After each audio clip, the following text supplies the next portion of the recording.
سلامونه مې قبول کړئ پښتنو خویندو او وروڼو په دې نوي مهمه او ضروري ویډیو کې. امید دی چې تاسو به تیرې ویډیوګانې کتلې وي او ډېر څه به مو ورڅخه زده کړي وي.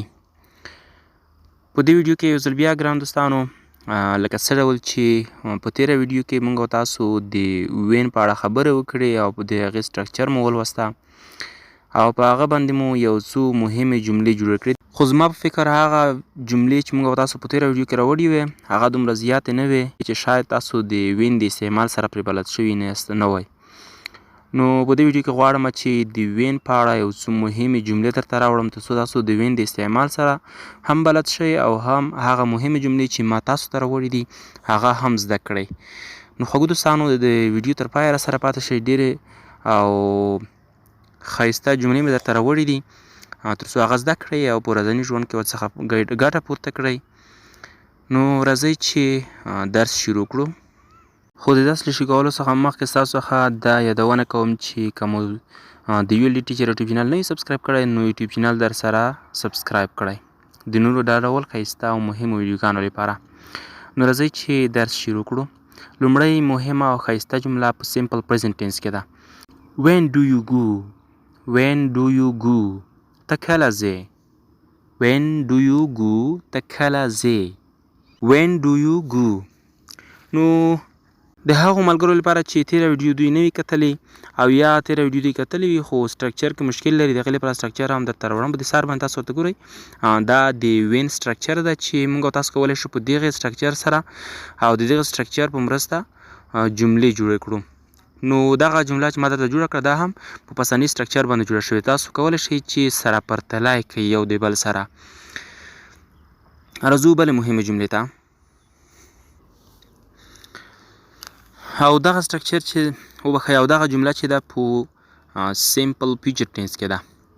تاسو جملې ته فکر کوئ. When will you come? When will you come? When will you come? ته به کله راشې؟ When will you come? ته به کله راشې؟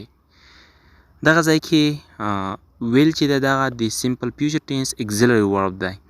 نو که تاسو پسنی سټرکچر ته هم فکر وکړئ هلته هم اګزیلري ورب چې دی په وین پسې دوهم راخیستل شوی دی. نو دلته مې د فیوچر ټینس اګزیلري ورب چې هغه ویل دی هغه مې درته راوړی دی. نو کوم وخت تاسو چې د سمپل فیوچر ټینس په اړه خبرې کوئ او په سمپل فیوچر ټینس باندې تاسو جمله جوړوئ نو ویل به د وین څخه دوهم راوړئ. بله جملې ته هم تاسو متوجه شئ هغه هم په سمپل فیوچر ټینس باندې.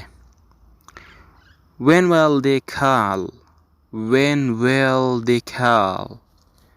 When will they call? دوی به کله زنګ وکړي. When will they call? دوی به کله زنګ وکړي. دوی به کله زنګ وکړي. دغه جمله چې ده هم په سمپل فیوچر ټینس کې جوړه کړل شوې ده. دلته هم د سمپل فیوچر ټینس اګزیلري ورب چې هغه ویل دی په جمله کې راوړل شوی دی. راځو بلې جملې ته او هغه هم په سمپل پاست ټینس کې. When did you go? When did you go? ته کله لاړې؟ When did you go? ته کله لاړې؟ نو دلته ګران دوستان تاسو فکر ورته وکړئ د سمپل پاست ټینس اګزیلري ورب چې دی هغه ډېر دی نو ځکه هم په جمله کې ډېر راوړل شوی دی. بله جمله په سمپل پاست ټینس کې. When did you call? When did you call? تا کله زنګ کړی دی. When did you call? تا کله زنګ کړی دی. او که چېرته په اخر کې می ورسره اضافه کړئ نو جمله به لا ښایسته شي. لکه When did you call me? When did you call me? تا ما ته زنګ کله کړی دی. When did you call me? تا ما ته زنګ کله کړی دی.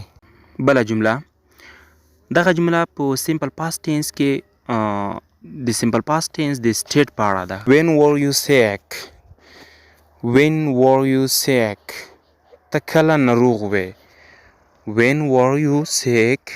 ته کله ناروغ وې. نو دا هم د سمپل پاست ټینس سټیټ حالت دی.